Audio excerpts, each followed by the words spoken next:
arriving in Scottsdale. Started my mission in June, the end of June. Scottsdale is where the burning of the world is going to start. It is incredibly hot there during the summer. When I got off the plane, it was 111 degrees.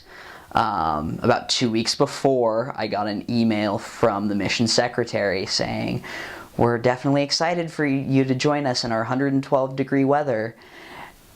And I definitely got to experience what that's like. Having grown up in northern Utah most of my life, I've experienced hot days, but not anything quite like the dry heat of Arizona.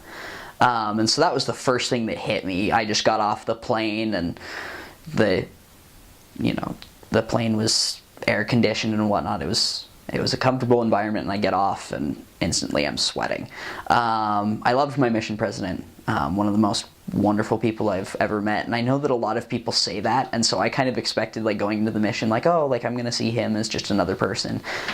But I definitely feel like I gained a lot of respect for my mission president, even just in the first couple days. Given the fact that I deal with anxiety, it was really hard for me to come into a new environment and try to adjust so quickly, especially since I'd only been in the MTC for 12 days. I was still adjusting to mission rules.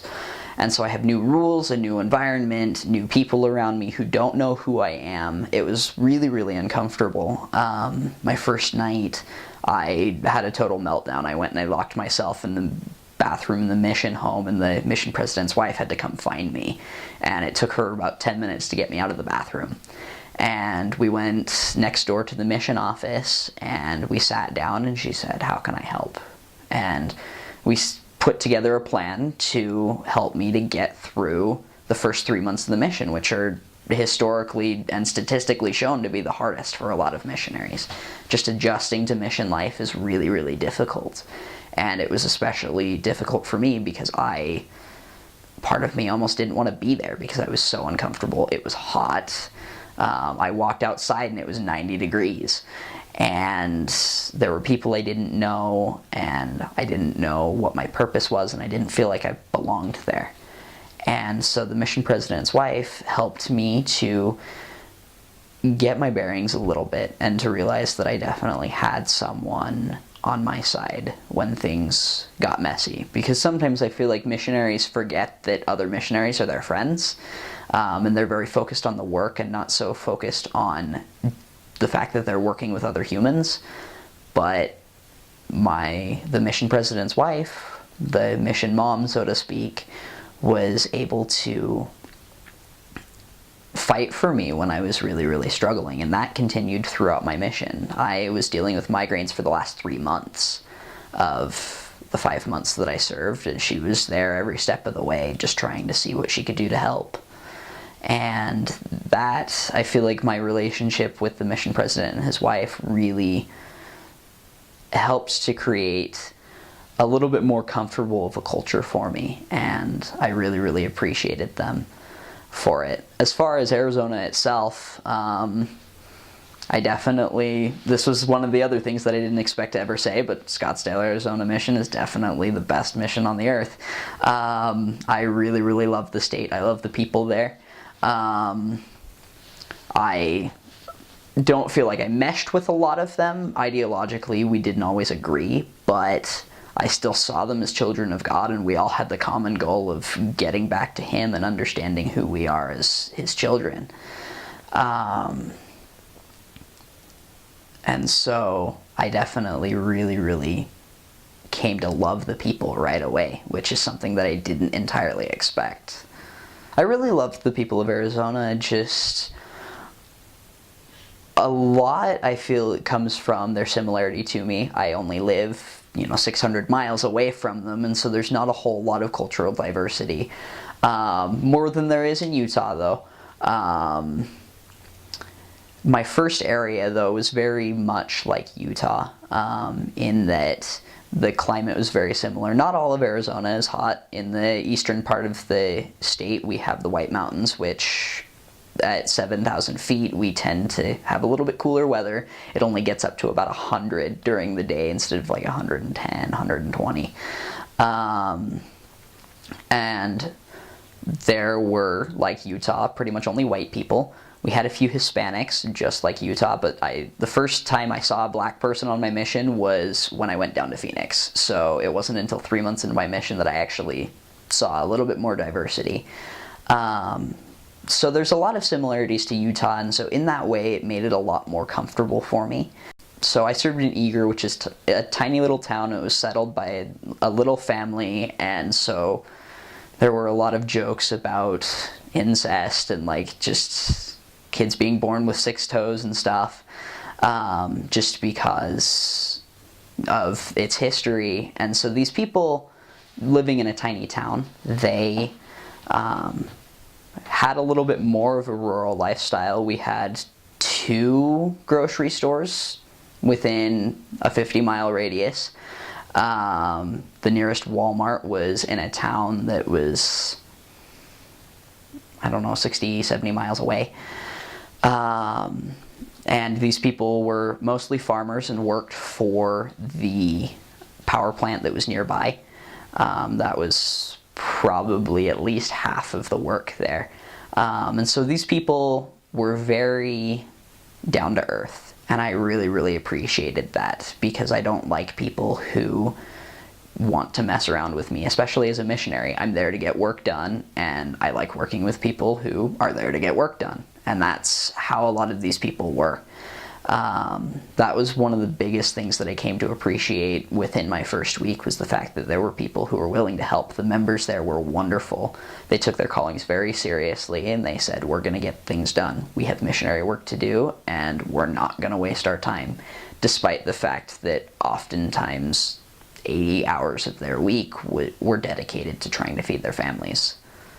So my second area, I served in a place called Paradise Valley, which is in this kind of ambiguous place between Scottsdale and Phoenix. And it's a little bit nicer of an area, definitely nicer than where I'm from. And so it was definitely a shock coming from a little bit more rural part of the state down to somewhere where most people are doctors and are very well off. My second night in the area, we went to dinner with a member who offered to pay for all of my medication for the next 2 years, which comes in, actually it's less expensive than it could be, but it would probably come in at about $500 a year. And so that was a little bit of a shock, just to have members who were so willing to give financially. There was a rumor once in the neighboring stake that there was a missionary who went home with a car and like his college tuition paid for. So this is definitely the kind of environment that I was in. These members were just as busy. They had jobs that demanded a lot of them, but they were also just as willing to help. And it was a lot more intellectual, for sure. They were willing to be the brains behind our work as missionaries, which definitely helped a lot, because I spent a lot of time on my mission worrying about the process of doing things. And I'm a very list-oriented person. I would always be making lists of people we were teaching and who their home teachers were and the last time they came to church, and I just had everything documented. And when I came to Paradise Valley, I had to do that a little bit less, because these people were a little bit more planning-minded.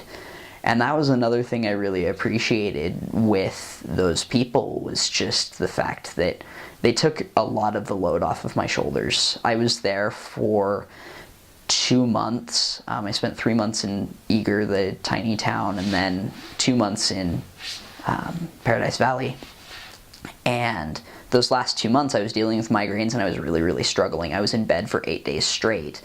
And during that time, when I was having a rough go of things, these members stepped up and they were willing to help fill in when I couldn't physically get out of bed and couldn't make all of the plans that I wanted to make.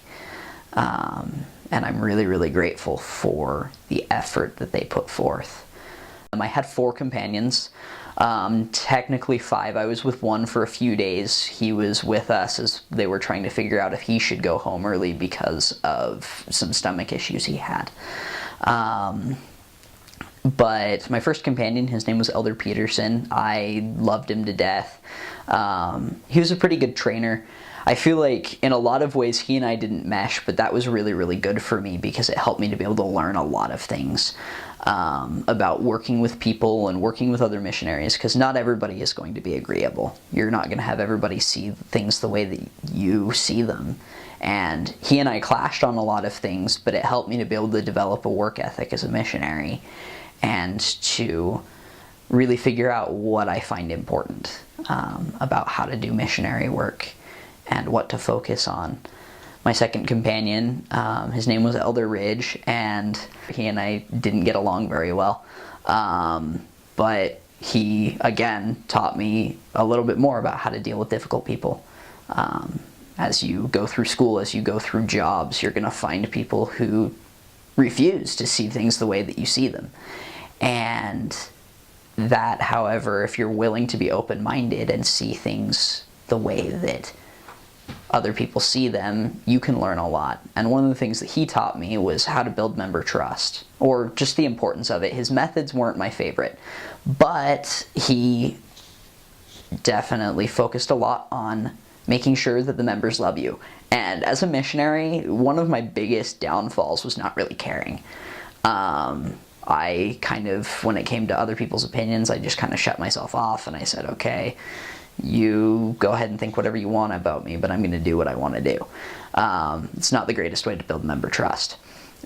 You want to be able to work with people. It's much easier to create peace than to start fights if you want to be successful.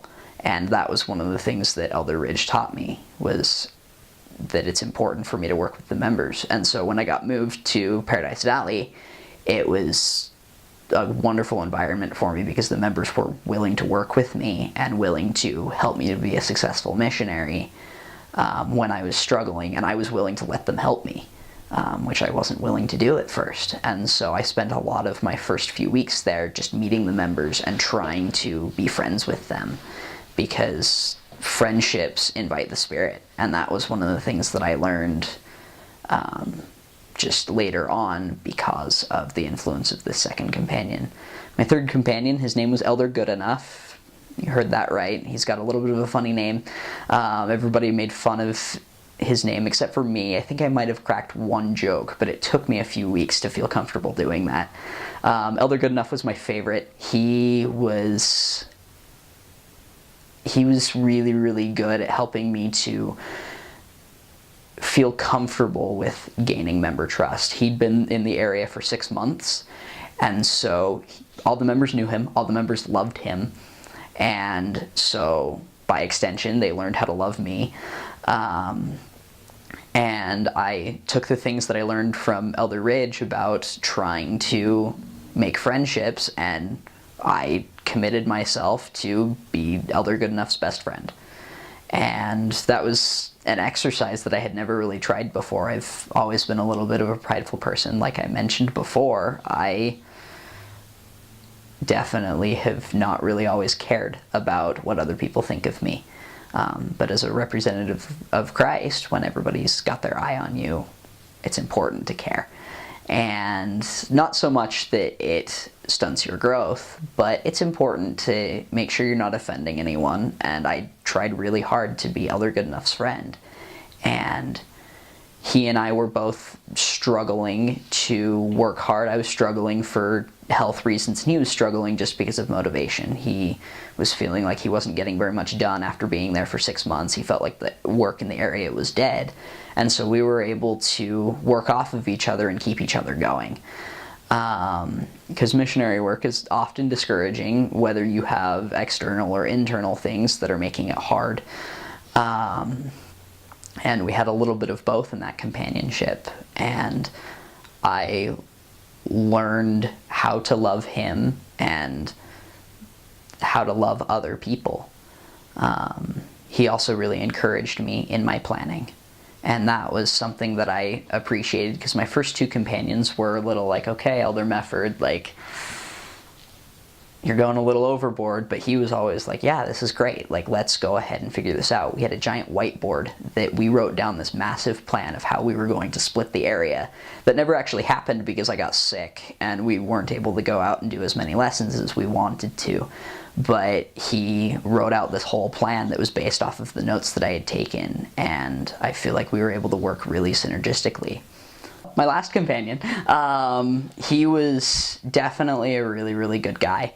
I appreciated his love for people. He, unlike my other companions, had been in the stake for most of his mission.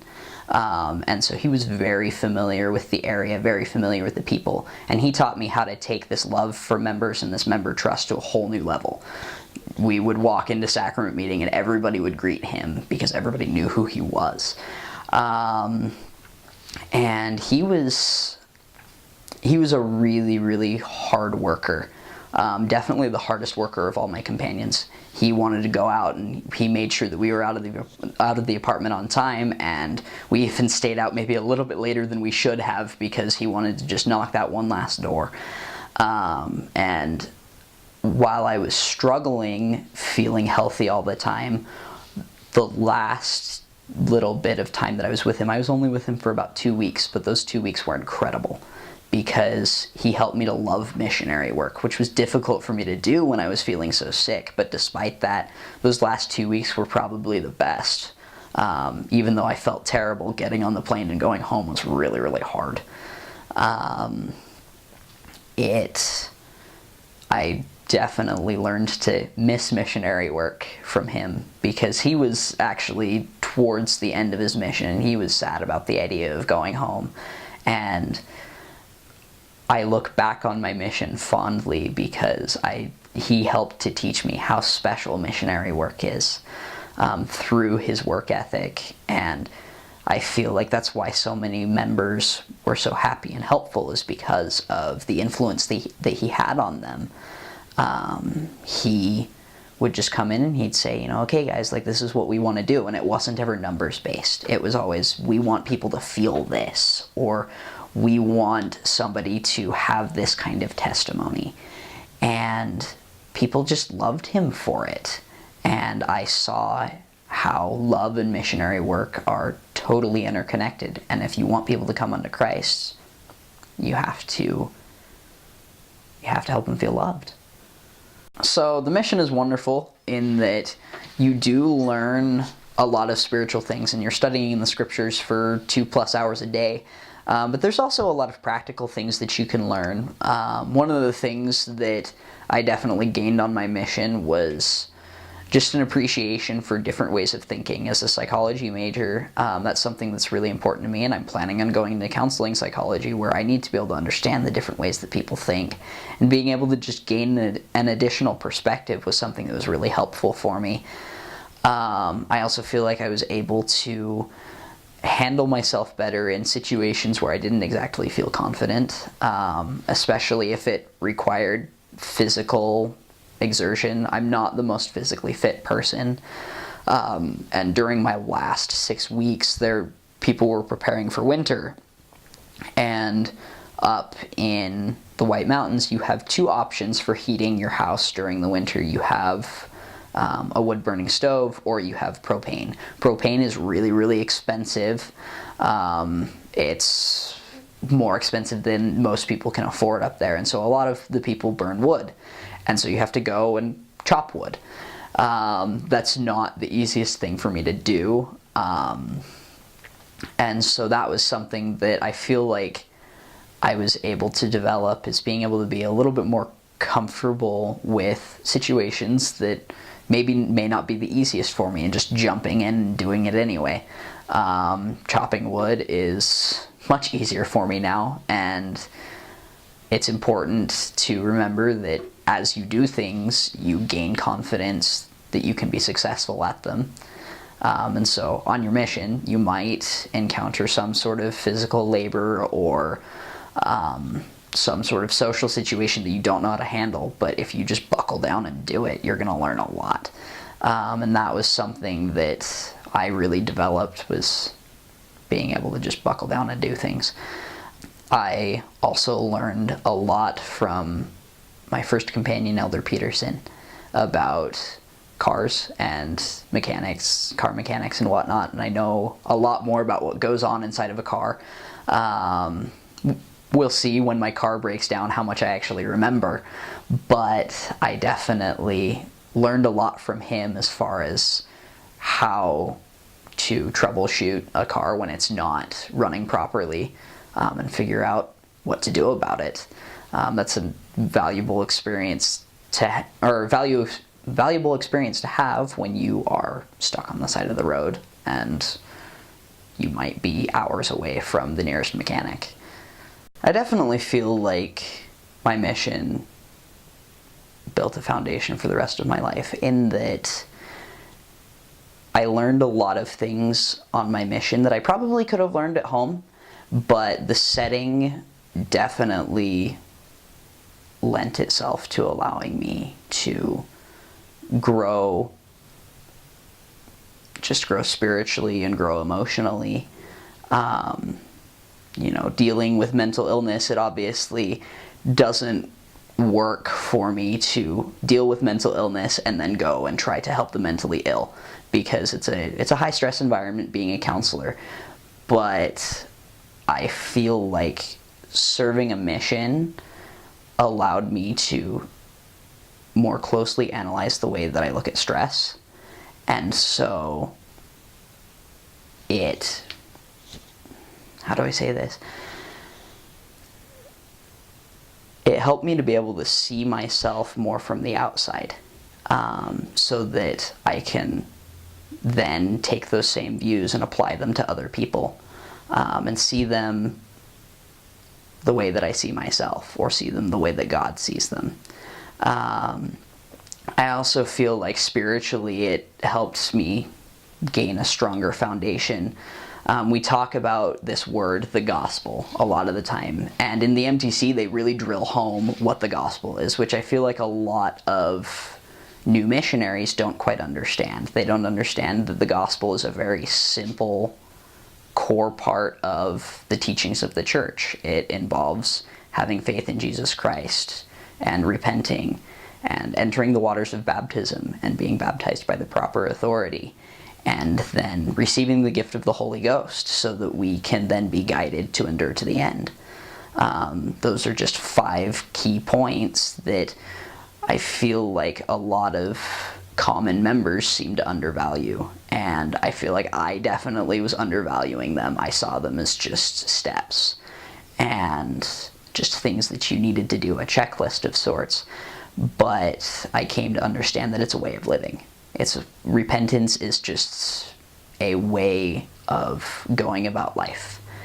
And so I feel like that really changed my perspective as far as how I live my everyday life. I'm always thinking about ways that I can improve, and not in a stressful way, not feeling like I'm underachieving or anything. I feel like really for me, repentance is just coming closer to God. It's doing what you can to come closer to God, and I feel like I'm a lot more mindful of that, and that sets the stage for everything in my life. I'm always asking myself, is what I'm doing right now bringing me closer to God?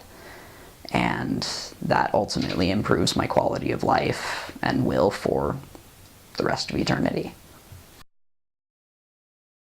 The food there was pretty similar to anything you'd see in Western United States.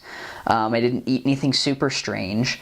I feel like one of the weird experiences about food, though, is there was one time that we got our meal calendar for the week, and we had all these different families, and they all fed us the same thing. So we ate Navajo tacos for 6 days straight. I love Navajo tacos, don't get me wrong, it was great, but after about day 4, I was ready to never eat them again. Coincidentally, I'm probably going to have them next week. So that was one of the more interesting experiences as far as food goes. We also had one member who was infamous for his tacos that he would make. He used a lot of lard, a lot of cheese, and a lot of everything unhealthy you can imagine.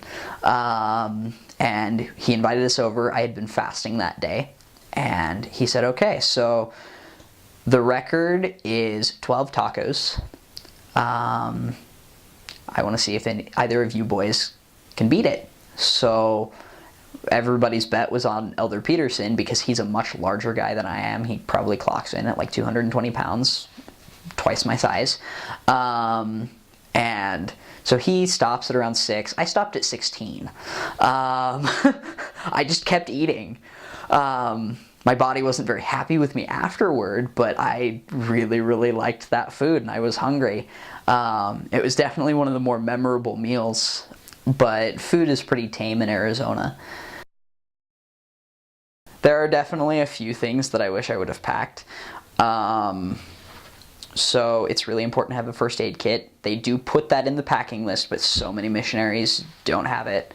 If you're in an area with a car, keep it in your car. There were a few times that we needed a first aid kit, we didn't have it. And that's a problem. When you've got somebody who's, chopped their finger off, you need to be able to have something to deal with that.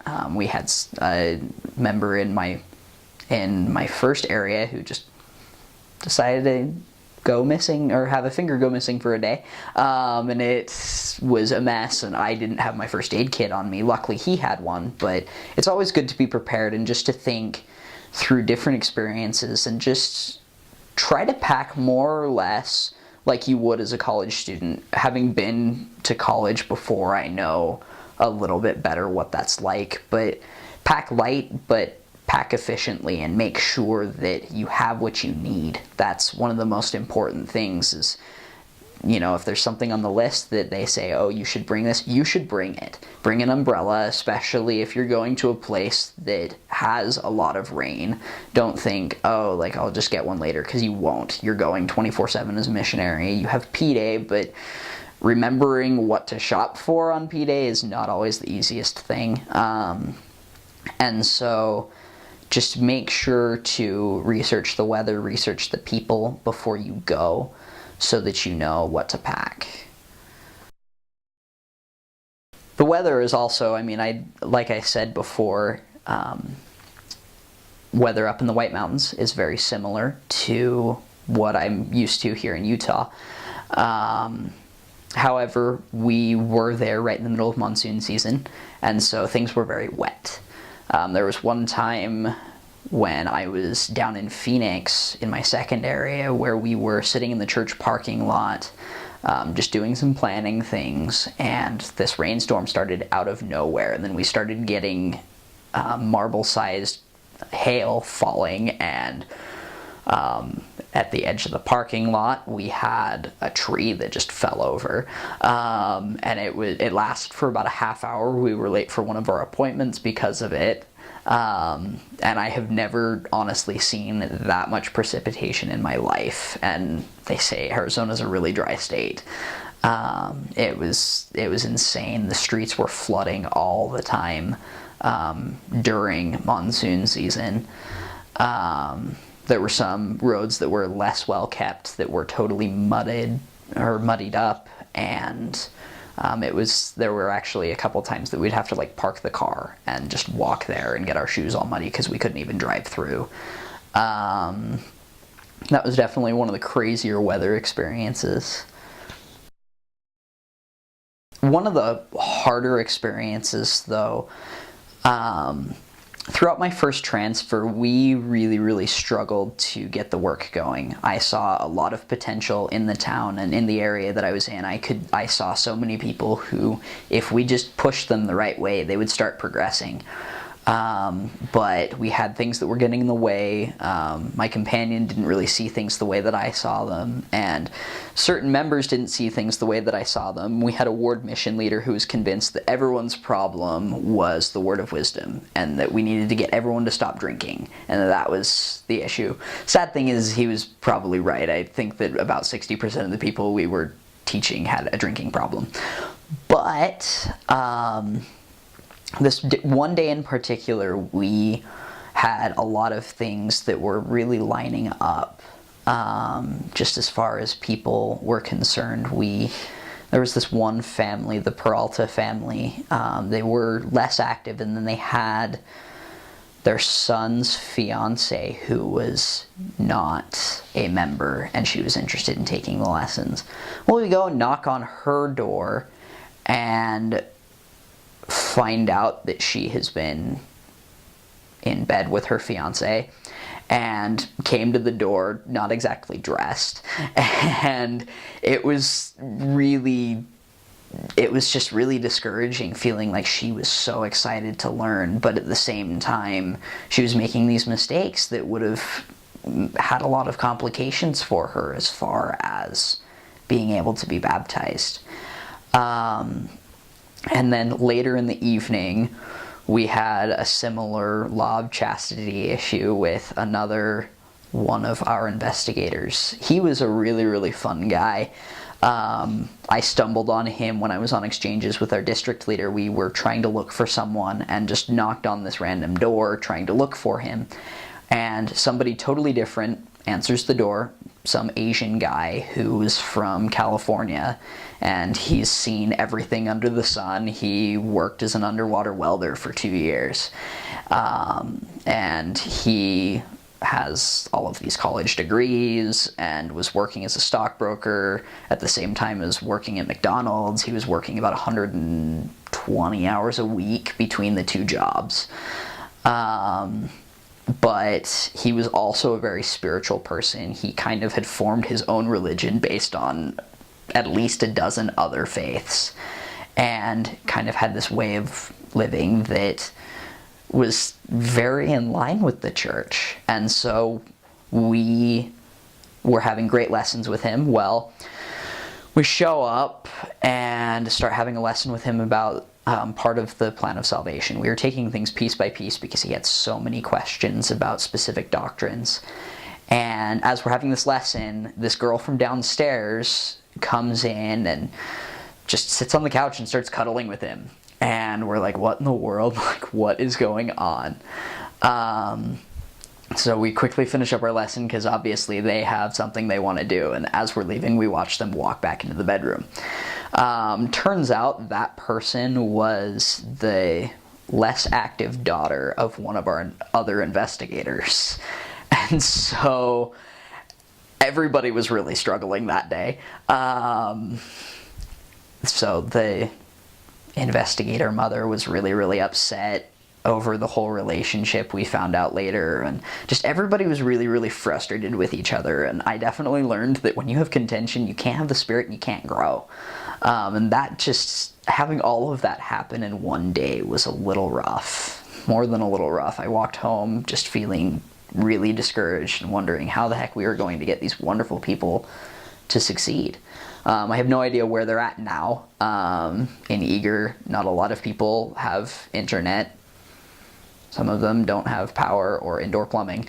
And so it was, I don't really keep up with a lot of the people there, but I definitely trust that the work that we were able to do there put them on the right path. So one of the craziest experiences that I had on my mission, this was a really just overall like a nasty day, actually. We knocked a lot of doors and we saw a lot of faces, but they weren't very happy to see us. And this one lady in particular we had been looking for a while. Her name was on the records, but she had her address hidden on LDS Tools, but we know a way around that. And so we were able to figure out which house was hers, and so we went to go visit, and we knocked on her door. And she comes out and starts cussing us out right away, and talks about how now she's a Jew because the Mormons offended her forever ago, and she was like 80 years old or something like that. And she grabs my name tag and like pulls it off my shirt and like throws it on the ground and spits on it. And we were like, what in the world? Like, you just invaded my personal space. Like, that might have been okay in South America, but here in the United States, that's too close for comfort. And she shuts the door, and like, we hear inside her daughter screaming at her, telling her to be nice to people when they come to the door. And so we just like pick up my name tag and leave. And I was really, really shaken up for the rest of the day. But yeah, so that was a weird day. Yeah, I served for only 5 months, but it was the best 5 months of my life. It was really, really good. It was difficult, but it was worth it. It was hard to come home early, but I feel like the process of coming home early helped me to focus a little bit more on the preparation, because I prepared for a year and only served for 5 months, and so just by simple math, I mean, the fact that my preparation was longer made it feel like a bigger deal to me. And so I came home just sick. I had migraines, and I feel like coming home was a lot easier than the limbo state of waiting to go out, just because it was something I'd already experienced. Like, I knew that being in Arizona is not necessarily where God wanted me to be for an extended period of time, and he just wanted me there for that specific 5-month window. And I was able to do a lot of good in that 5 months, and it was a good experience. But there's something about home that is important to God, I think, that he appreciates when we're able to go out and serve missions and to serve people in other countries. But there's also value in being home and serving the people around us because they're familiar and we know how to help them. Prior to going on my mission, I already had a pretty solid idea of what my career plan would be. Because it had been something that I had a little bit of a spiritual crisis over and finally reached some sort of conclusion. I'm a psychology major. I'm planning on getting a doctoral degree in counseling psychology. And in being home, I realized a little bit more fully what exactly the potential was of that job and the ways that I could help people with the experiences that I had spiritually to be able to bless them more on a psychotherapeutic level. I obviously can't, give them scriptures to read, but I definitely feel like being able to expand my vision as far as my career is concerned has helped me to understand a little bit more why I'm home. I'm here to prepare for that because that's really where my vocation is as far as being a servant of the Lord, is being able to help people within that field. On a more personal level, as soon as I got home, there were people in my life from before my mission who were all really, really struggling. Not to throw her under the bus or anything, but I left behind a girlfriend who, after I left, started to really, really struggle. Just with feeling lonely, and her major was giving her a lot of trouble. And so being able to come home and be supportive to her and other people who were also really, really struggling without me there enabled me to see that there really is a place for me here. So for those who are planning on serving missions, particularly those who might have been called to the greatest mission on the earth, Arizona Scottsdale, there's just a few things to keep in mind. First is the work that you've been called to do. A lot of people might focus on the numbers and might focus on the baptisms and the conversions, but really what you've been called to do is to be a representative of Christ and to operate the way that he did. And even though I personally kept a lot of lists and things, I don't think Christ did that. He was focused on just loving people, and he didn't always necessarily have a schedule. When you're a missionary, you do have a schedule, but you don't always adhere to it completely. Things fall through all the time. At least 75% of the time you're going to have experiences where you just don't know what you're going to be doing, and you have to learn how to follow the Spirit. And so advice number one is to love the people. and because that's what you've been called to do. Advice number 2 is to be flexible. If you struggle with anxiety like I do, it's often hard to let go, but you need to learn how to do that if you want to be able to be a joyful and successful missionary. Advice number 3 is to pray always. I made the mistake of not praying very much on my mission because I was sick a lot of the time. It was often hard for me to think of that. But that's a really important habit to develop as you're preparing. Pray every morning, pray every evening at least. Pray whenever you need something, whenever you're grateful for something, because those prayers are going to be answered. And you can't develop a testimony of that, and you can't teach people about that if you haven't experienced it yourself. Immerse yourself in the scriptures. That's an important thing to do. Learn about the teachings and learn how to direct people to certain verses or chapters when you're teaching doctrines. Because as you do so, you'll come to develop a stronger testimony, and you'll come to understand more of the nuances of your own personal testimony.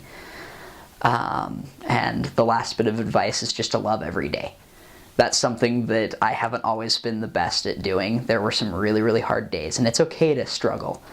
But the gospel is wonderful in that we have this combination of joy and pain.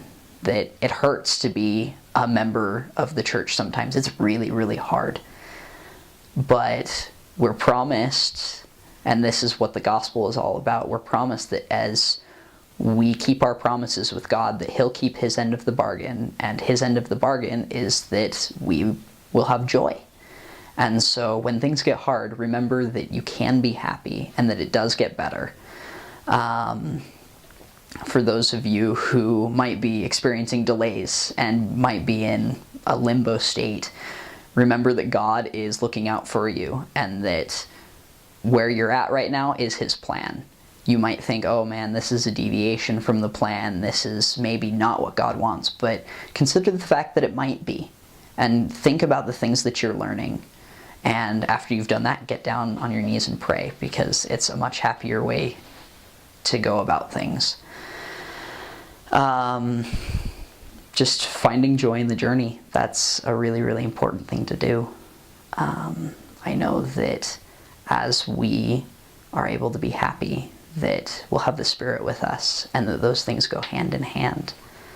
I know that our Savior is the one who brings that joy to us through the atonement, and that as we follow His commandments, that we can have joy through the hard experiences, whether it's on a mission or preparing for a mission or off the mission when you have 6 kids. It's an important skill to have and to use every single day.